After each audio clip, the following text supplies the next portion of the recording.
I think we'll all agree that children come in different sizes, shapes, and forms. The gift of having more than one child is that you have to expect you're going to have more than one experience of parenting, right? I think you didn't come here to hear that from me. You already knew that before we started. That's the easy part. The easy part is to identify the fact that no two children are the same. And even if they are identical twins, doesn't matter. No two children are the same. And therefore, our challenge as parents is to make sure that we're not treating them all the same. Have I told you anything so far that you haven't yet thought or heard of? Obviously not, right? That's the easy part of this conversation. Now let's get to the challenging part of this conversation. And that is, A, how can you identify that difference? And then, how do you deal with it? In other words, every one of us has a particular, before you have children, every one of us has a particular picture in our minds of what children will be like. And then they come, and they don't necessarily fit that picture. Or alternatively, let's say that we now think we know our child because we've spent some time with them. And they're X amount of years old. So let's say your child, arbitrarily, 6 years old. Okay, now I know my child. I've dealt with them for 6 years. I know how they think. I know what they feel. I know what they care about it or whatever. So therefore, I know exactly what to say, how to frame things, what they're thinking. Is that fair? Okay? Yeah. Well, mothers do certainly have an incredible intuition and definitely know their children really well. So that doesn't necessarily mean that you always know exactly what's happening. I'll tell you a story. It's a little bit of an uncomfortable story for parents, because one of the things that happens to parents often is we get asked questions that are uncomfortable. Is that fair? We get asked uncomfortable questions by our children? Yes? Raise your hand if you have. And I'm just kidding. We've all been asked uncomfortable questions by our children, right? And we all live with a certain fear of certain questions. What am I going to do when that question comes? And that could be something relatively innocuous, or it could be something that's highly offensive, or something that's really uncomfortable. So, for example, when a child asks a grandparent, when are you going to die? Now, that's real. These are questions that children ask, and they ask in all innocence. And you don't know where to put yourself. And it's one thing if it's the grandparent, because the grandparent might be very forgiving, but it could just be a person who's a senior citizen, and the child goes up to them and asks that kind of question, and then you don't know where to put yourself. In the same way, I know, just in my role, that every once in a while I get a parent who says, Rabbi, my kid asked me a question, what should I answer them? And those are questions usually like, who made Hashem? Or the question I got this week from one of the children in the shul, which was, how did Hashem decide what to make? So the parents are going a bit nuts. What are you supposed to answer that? And they're those kinds of questions. So there was a story of this kid who comes home. He's just in grade 2. He comes home to his mother, and he says to his mother, where did I come from? Now, of course, the mother's been dreading this moment, where this question is going to come up. And she launches into this whole pre-scripted, whole explanation, the birds and the bees and the whole shtick. And she's highly uncomfortable through the whole conversation. At the end of the conversation, this kid's wide-eyed and says, wow, because my friend Mikey comes from Springs. So what I'm illustrating is that it's all very well for us to know that every child is different and every child is going to come from a different angle and perspective, and we need to prepare, and don't imagine that the parenting techniques that you used with one child are guaranteed to work with the next child. We all know that kind of stuff. But what makes us much more tricky is to try and understand who our child is, not who we wish our child was. A lot of the time that's what we're doing, right? I wish my child was so-and-so. I had this picture, this vision of what my child is going to be, who my child is going to be, and now they're somebody else. And this could have, I'm not talking about these radical things, where children come home at some point and start telling you that they identify as, I'm not talking about that. Just simply, I always thought my child was going to be somebody who loved sport and they can't stand it. Or I thought my child was going to be somebody who would behave well at school and the principal calls me in. Whatever the things are, we have these preconceptions of what our children are going to be, and then they're not. So the biggest question is not what do we do with that information? The biggest question is how do we find out who they are? It's all very well to say that I need to identify the uniqueness of my child, and then I need to be able to parent uniquely for that child. But that's all a non-starter until I have a method to understand who my child is. What happens if you turn, and this happens, unfortunately, what happens if you have a child who in their late teen years, or when they leave home and they go to university, or when they become an adult and they're running their own home, and then they turn around to their parents and say, you never understood me, or you always wanted to impose your way of living on me. It's a very hurtful thing for a parent. It's a terrible sense of failure, right? So how do we avoid that? How do we ensure that we have the sense of who the children are? So that we know that whatever we're doing with them is suited to them. And we have a problem. I'm not saying, when I say we, I don't necessarily mean the people around this table, but we do have a problem with modern parenting. I don't know if you are familiar with this problem, and you do not have to answer the question, but it will just illustrate a point. We have a problem with parents who overload their children. Yes? Is that a problem? I think it's a problem. And we spoke about this the other day, all the stuff that these kids have to do after school. So it's enough that they have to go to school and have the expectations of all the various subjects and the electives and all the things besides the academics that the school offers them. That's not good enough for our kids, right? We need our kids to do stuff over and above that. So they've got to go to coding and jiu-jitsu and chess and after-school sports, and then, of course, a whole bunch of therapies, because every one of our kids comes with some parts that are not working exactly the way that they should. So they've got to go to something for that. And you have to ask yourself this question. It's a really, really interesting question, relevant question, I think, in our generation. Am I giving my child all of those things because my child needs those things? Or is there a little bit of trying to compensate for things I didn't have? And trying to live vicariously through our children. And you see that. You do see that often with parents who, when they were children, had various limitations. We couldn't afford this. We couldn't do this. The other kids in school were doing it, and we were kind of left behind, translating then into, my child needs to do this. And when the child complains, what do we say? It's one of those classic lines. What do the parents say to children who complain that they're overloaded and why do I have to do all this stuff? What do we say? You should feel privileged that you have this opportunity. When I was your age, I didn't have these opportunities. You should be so glad that you have them, right? That kind of thinking. And essentially what that means is that if we do go down that route, and this is not an accusation, it's an observation, but if we go down that route where we're trying to fill in our gaps in our children's lives, then we shouldn't be surprised if at some point the children turn around and say, but you never understood or celebrated or accepted me.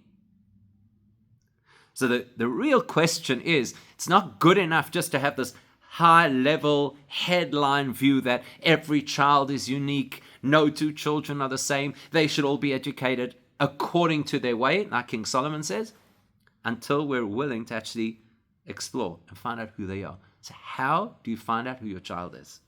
I'm going to send them for an aptitude test. You could do that. You could outsource. We're good at outsourcing.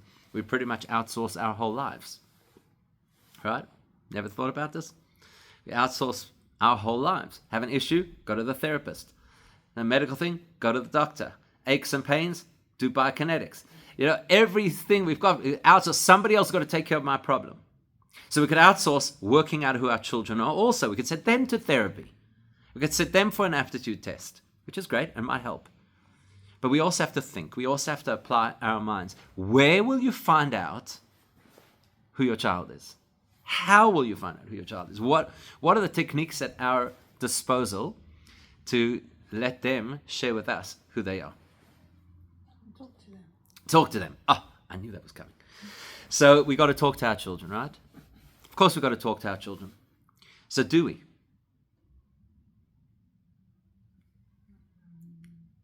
See, now there's the Jewish guilt coming through. Not enough. Not enough. We don't talk to our children enough. By the way, if you take mother's guilt and Jewish guilt and you put them together, the resulting guilt is compounded exponentially more than the two guilts individually, right? So what do you say? Hey, do we talk to our children? Not enough. Which is exactly the same mentality that gets us to send them to all those extramurals, because not enough. So can we just talk for a moment about what speaking to our children is meant to look like? Because let's say, for example, your child comes home from school and you want to do this thing of speaking to your children. So what do? You say to your child, how was school? Is that called speaking to your child? No. Yeah, it is. Of course it's speaking to your child, right? Say to your child, how was school? What does the child say?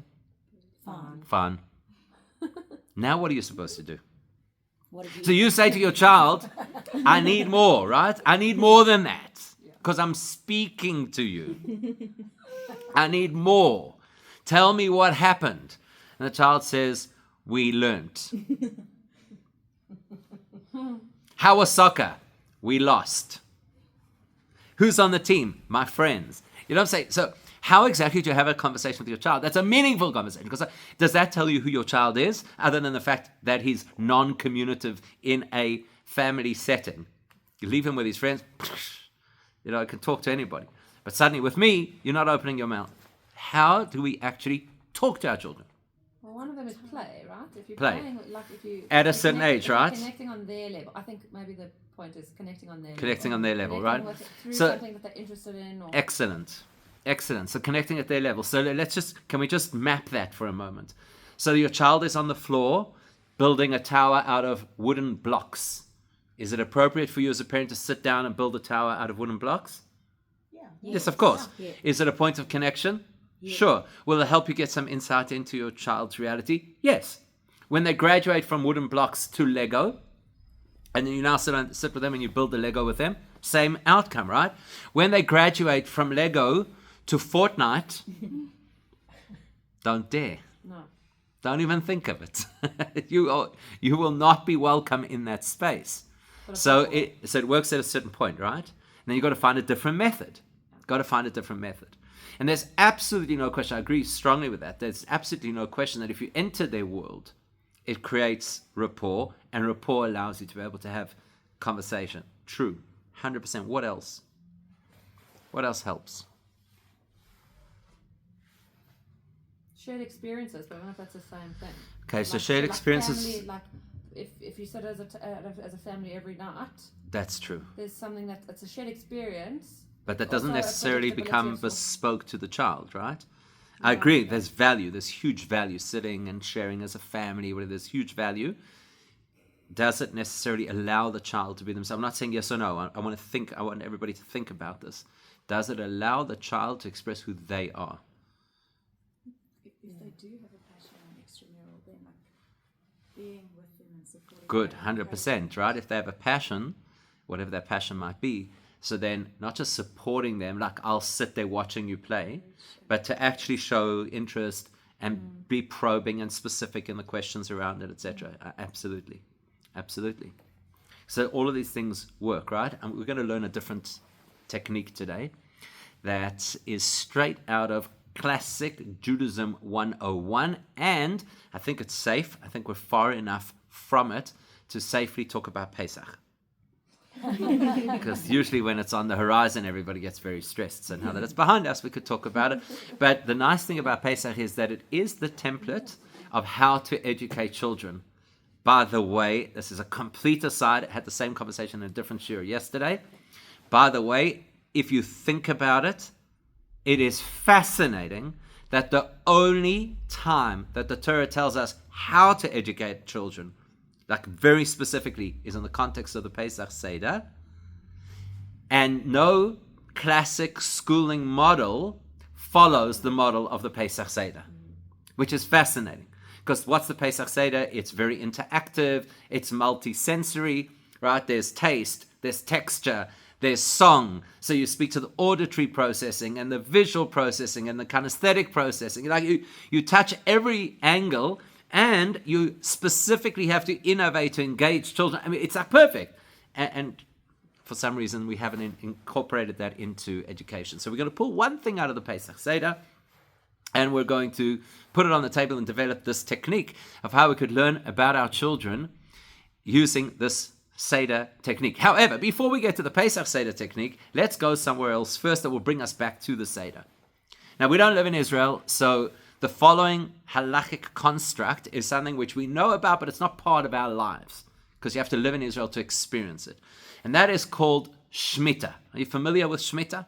Mm-hmm. Okay, so what is the Shemitah? In the seventh year, you let your crops. You just let the fields lie fallow, right? Every 7 years in Israel, still till today, you are not allowed to plant, to harvest, to plow, to do any work on the land in the 7th year. Now, because we know that the Jewish community has just a touch of anxiety, what do you think? Nowadays, we live in a different world where there's refrigeration and we can import products from other places and so forth. Take yourself back. Try and visualize what it must have been like to live 500 years ago, before the Industrial Revolution, to live in an agricultural society, and they tell you that you're not allowed to touch your fields or your vineyards or your orchards for 1 year every 7 years. What's the first thing that pops up in your head? First question that pops up in your head. How am I going to live? How am I going to survive? Right? So, turns out that when the Torah introduces the law of the Shemitah cycle, it includes in that law this question. V'chi soimru, and when in the future you will say, Ma noichal, what are we going to eat? Hein loi nizra, we're not going to be allowed to plant. Ve'loi ne'esoifas tevu asenu, and we will not be allowed to gather our crops. What are we going to eat? And then Hashem answers, don't worry, I give you a brocha that in the 6th year, you'll have a bumper crop. You'll be able to store enough food to last you until the new crops in the 1st year of the new cycle. Can you relate to this question? Does it feel that you would be worried about the same kind of thing, right? If there is no farming, how are we going to eat? Does that sound relatable? Mm-hmm. Of course it sounds relatable, right? Okay, let the fun begin. So let's say that you are a farmer living 500 years ago, and it's coming up to the Shemitah year. And you have a child, let's call him a 6-year-old, let's just say. And the 6-year-old comes to you and says, Mom, what are we going to eat if there's going to be a Shemitah year? What is going through your mind when you hear that question? And when I say what's going through your mind, I mean, what do you imagine your child is feeling when they ask that question? Fear. Fear, right? And are we all on the same page? I'm scared. Fear, I'm anxiety. scared I'm scared I won't have food, right? Now let's ask this question. Do you know that that's what your child is feeling? No. So how did you jump to that conclusion so easily? Because that's what you're feeling, right? So it's projection. That's what's happened. Without us even realizing, the child asked a question and we immediately assigned a value to that question based on our experience, and therefore we projected our experience onto their question. Could it be that they're coming from a different angle? Is that possible? Yeah. Must be possible. Mm-hmm. Has to be possible. Because I don't know what's going on inside somebody else's mind. Even my child, who I think I know so well. I don't know what their current position is.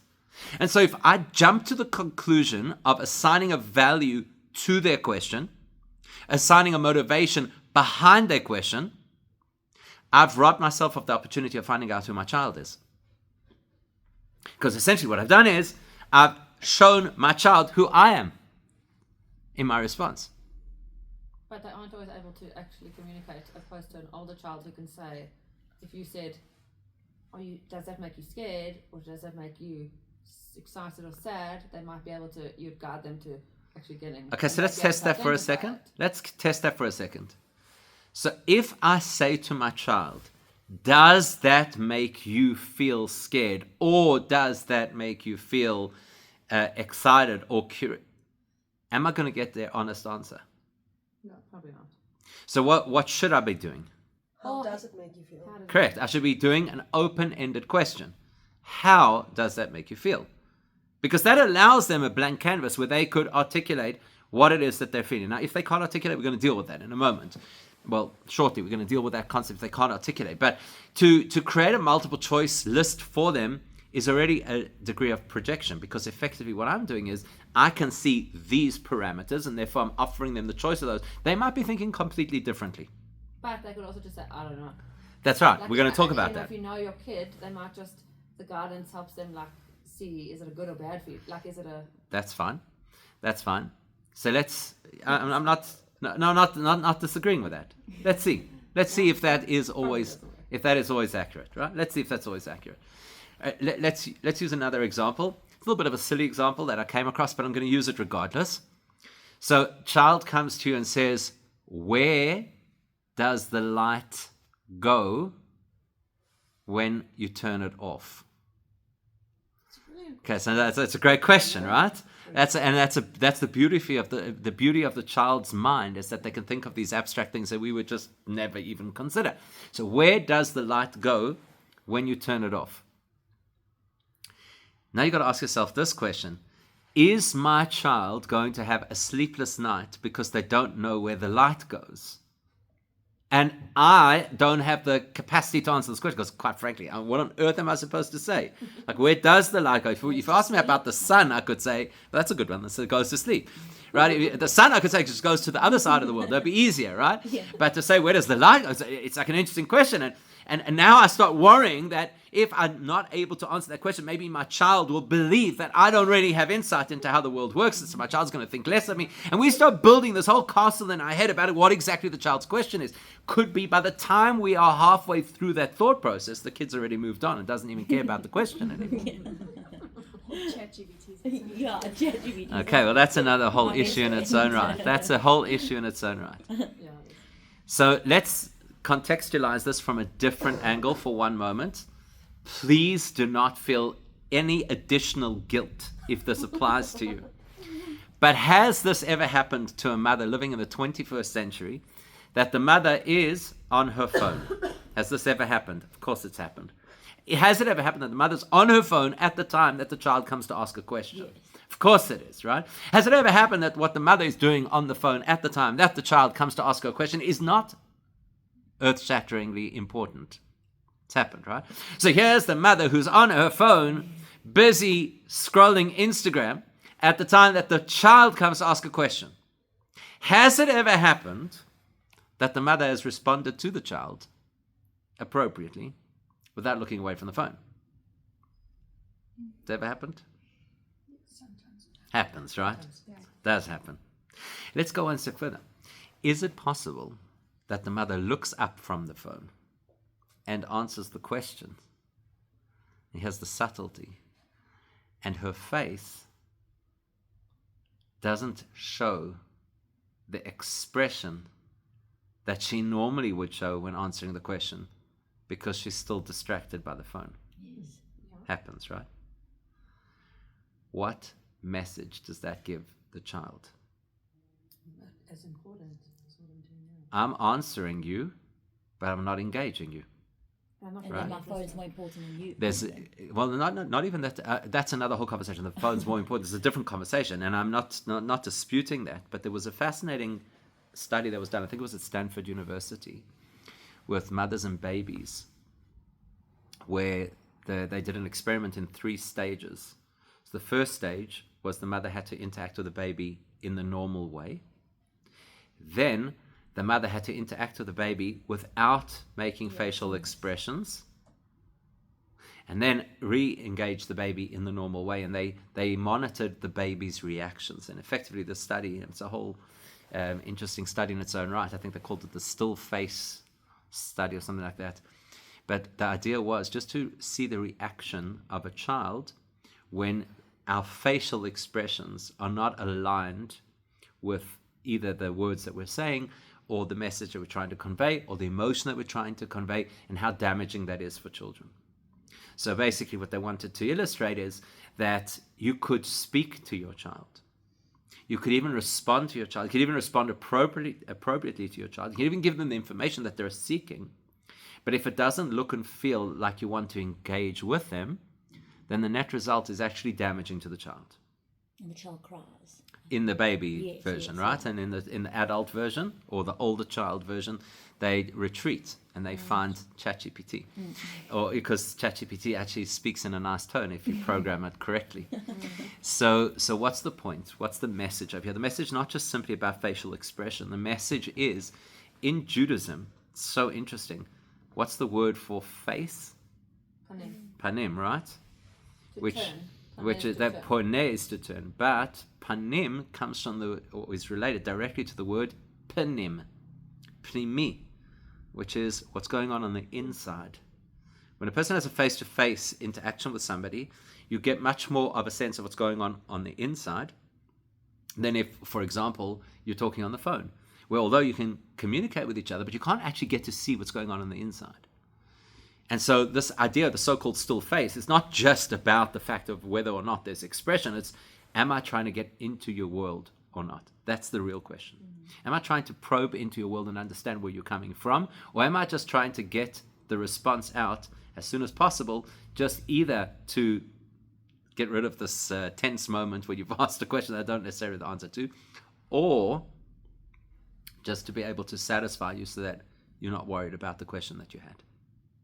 Okay, so here's this child. The child comes along and says, where does the light go when you turn it off?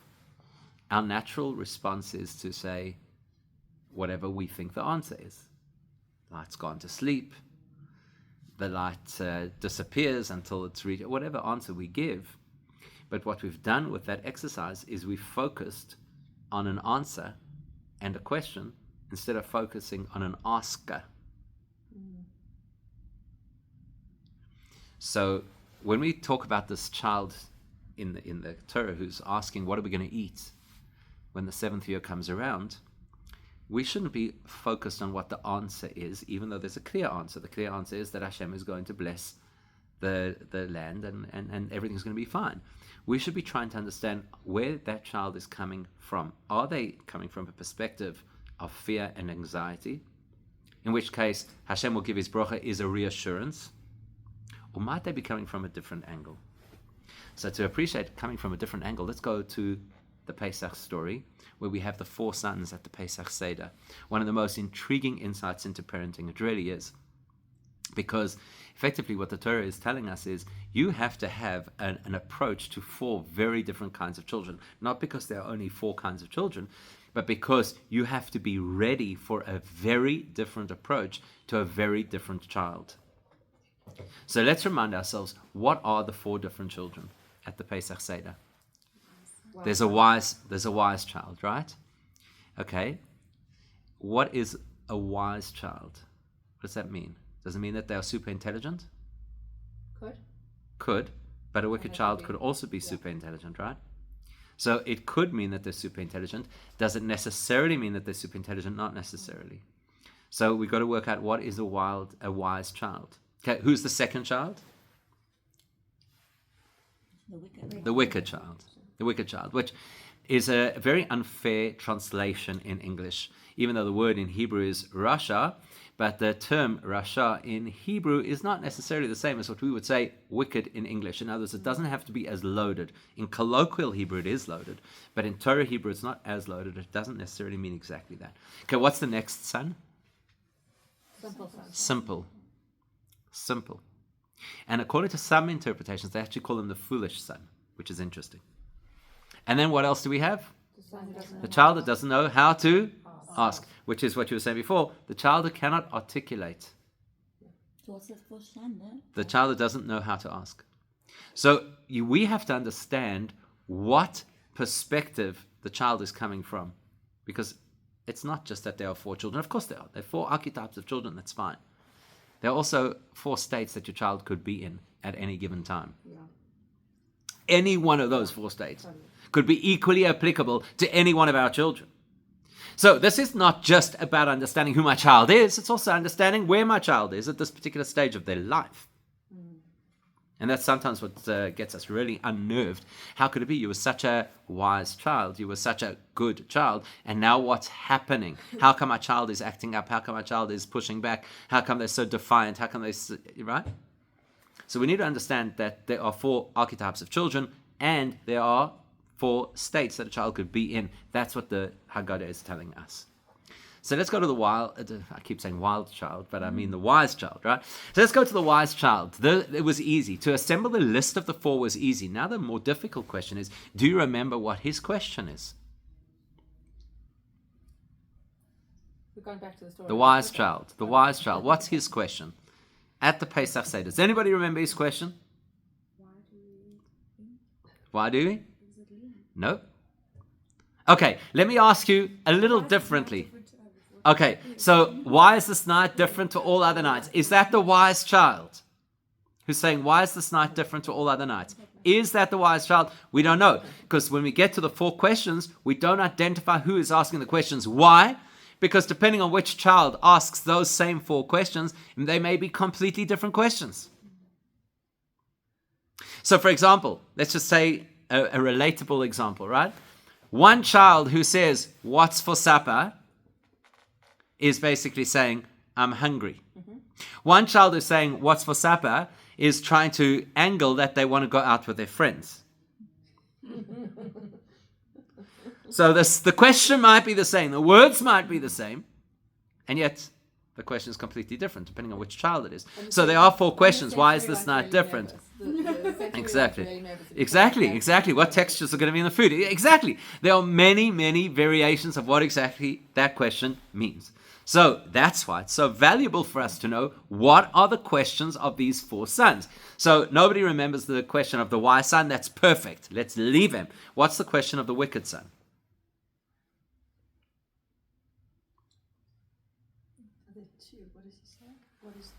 What is this?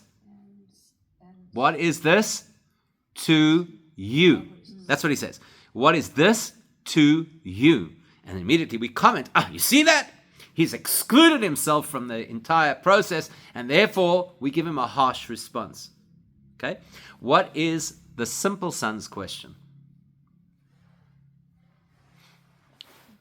The simple son's question is, what is this? What's going on? Right? Okay? And then we have the child who obviously does not know how to ask, so there's no question. Let's go back to the wise son. Nobody can recall what his question is. Well, that's because his question is sophisticated, right? He's the wise son, so it's like, listen to his question. And when you listen to his question, just please pay attention for one moment, because I'm going to ask you one question at the end about his question. It's not a hard question to answer if you're thinking. His question is this: what are the testimonies, the laws, and the statutes that Hashem, our God, has given you? Here's my question. What is he asking about?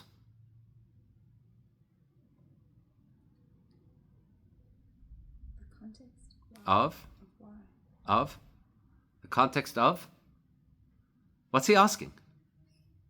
Shall I make this easier? Is that a Pesach question? No, not at all. There's no reference to Pesach there whatsoever. That is a highly complex question about what is Judaism. Why is it that Judaism has different kinds of laws? Eidos, the testimonies, chukim, the statutes, mishpatim, the laws. He wants to understand the whole context of the whole thing. Not just why are we eating matzah and leaning to the left tonight. So what does that tell you? A wise son wants to appreciate and understand why things are the way that they are. He doesn't have an issue with the way things are. He wants to understand the context, the meaning, the significance. The wicked son, he wants to know about Pesach. He says, what is this service? This service means what we're doing here for you. Why are we doing this? This is crazy. This is ridiculous. Now, why do we have to do these horrible things? Eat that tasteless bread. Why do we have to be up so late?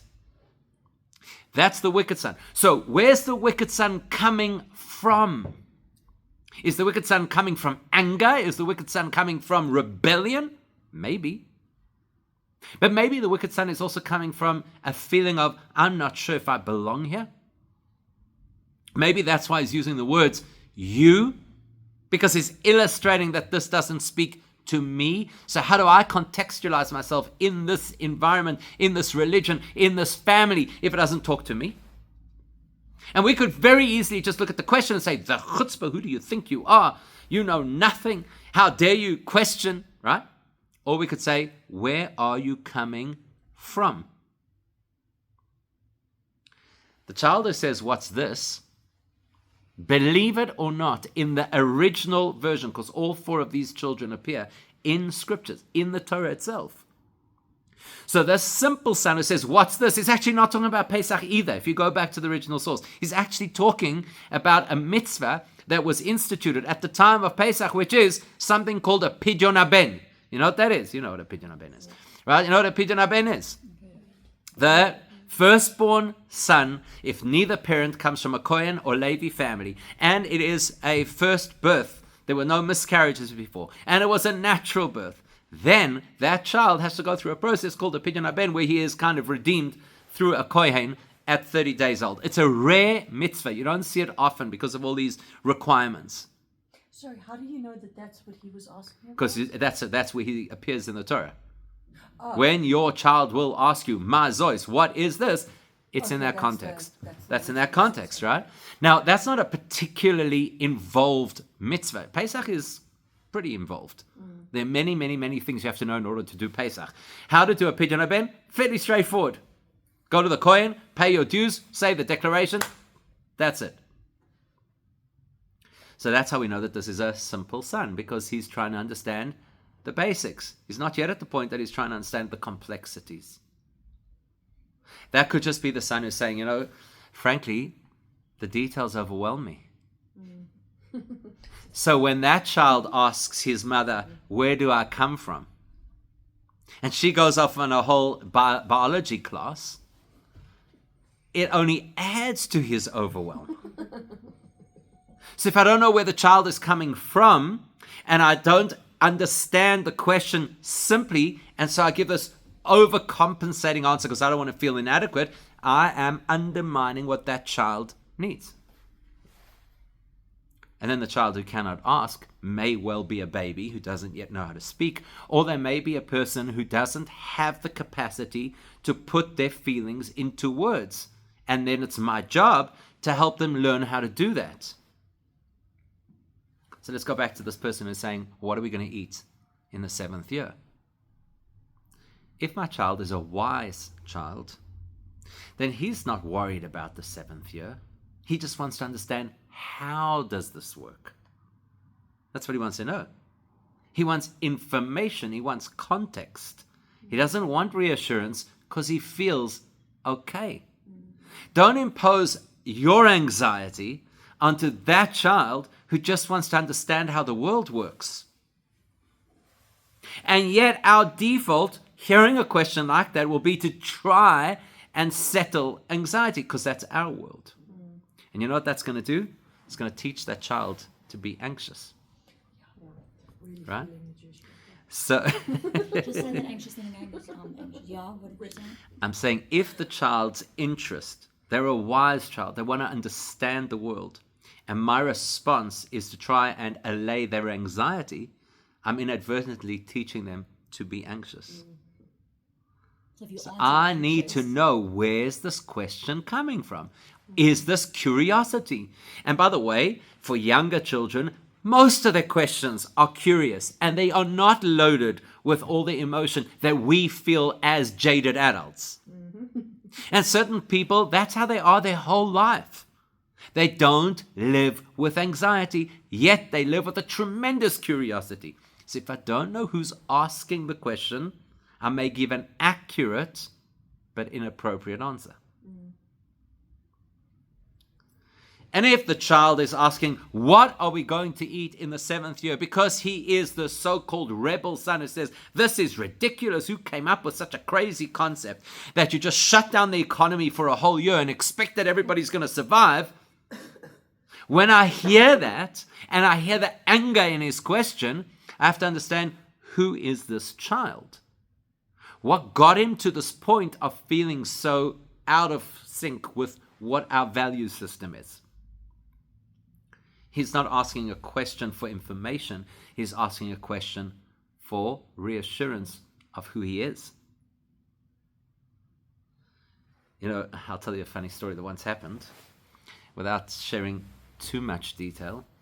But I once had a group of people. We went on a trip, and we davened in a particular shul, and the shul was absolute chaos, beyond chaos. For those who are familiar, the shul is called 770 Eastern Parkway, which is Chabad World Headquarters. So if you come from a nice South African shul where you sit in your spot in the pews and the choir sits and everybody comes and goes in a very orderly fashion, then when you go there, you are completely out of your comfort zone. It's just total chaos, too many people in the room. You know, every building in New York has this, in fact, I think the whole United States has this like maximum capacity sign prominently displayed. There's no regard for that concept. And it's chaos. It's just chaos. It's not like one minyan. There's a one maiden minyan, and then there's a side minyan, and there's people doing things, people coming, going, whatever. And somebody walked out of there, and he was so offended by the way the shul service went. He was spitting fire. And one of the people I was with said, you better go deal with this and just contextualize and help him. And, you know, he's so angry, he's gonna be put off Judaism for the rest of his life. I don't know what people were worried about. That guy was outsourcing. And he was outsourcing, correct. And I chose not to do that. I chose not to address it at all that night. It was Friday night. Because, you know, the Mishnah says that you should never try and calm somebody when they're angry. As everybody knows, the worst thing you can ever tell somebody is calm down. You know, that kind of principle. So I left it.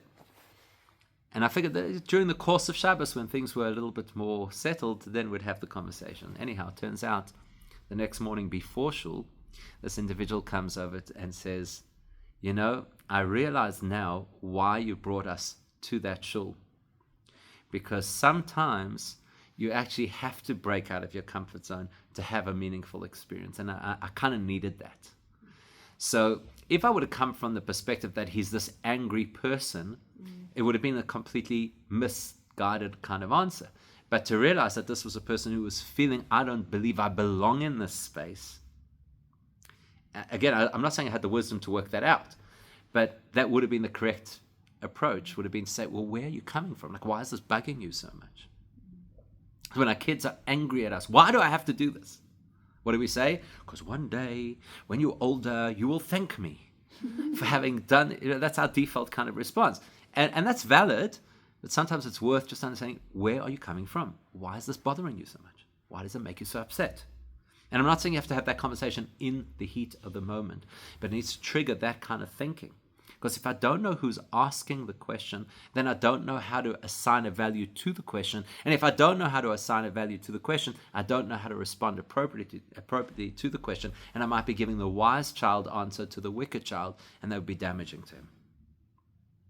And the same applies then to the simple son. The simple son is saying, I am overwhelmed. That's why just keep it simple. Please, what's going on over here? If I then feel that I have to give this full encyclopedic response, I'm fueling the fire. And needless to say, of course, the child that does not know how to articulate, I can't be saying, tell me what you're feeling. Just explain to me what's bugging you. I can't do that because that's just going to be counterproductive. So what the Torah is teaching us over here is that you could have, let's just plug that into the 7 years, right? So the wise son wants to understand, how does this work? So you're telling me Hashem's going to give a bracha? That's fine. I just want to understand, how does that bracha manifest? Is it going to be manna falling from the heaven? Or is it going to be that there'll be a whole major surplus in the 6th year? Is it going to be that we'll do trade with our neighbors? I just want to understand, because I need context for how life works. If it's the wicked son, he's saying, I don't relate to this whole thing. It makes me feel uneasy. How can you close down the economy for a year? And that child has to be reassured. We've done this before. It will be okay. We're going to come out on the other side. Everything will be fine. If it's the simple son's just like, what is this thing again? You say, it's the 7th year. We don't plant during this year. And this is how we're going to eat. You don't have to get into all the philosophy. You don't have to get into the whole perspective of how the whole world works. And then you have to look out for the child who may be anxious over the fact that there's a 7th year coming, but they don't know how to tell us. In which case they'll probably manifest in other ways, in other areas, and we could easily be misled into thinking just manage that behavior instead of trying to understand where they're coming from. So it's all very well for us to say that every child is unique and that we have to have unique parenting styles. But to successfully do that, what it really boils down to is trying to appreciate where the motivation for their questions comes from. Talking to our children helps, but listening to our children helps more. And in the same way as you got that still face breakdown of connection, it feels like a still face when somebody asks a question and we immediately jump to the conclusion of what the question meant and then respond based on what we think it means, rather than digging to find out what it means to them. So the most valuable exercise that we could do is consistently listen to the nuance of what our kids are coming up with, particularly the things that bother them enough that they should ask questions about, because that will open our eyes to appreciate who they are, where they live, what makes them tick, where they're coming from, so that we can then respond appropriately and actually parent that child rather than parent the child we wanted them to be. Okay, well,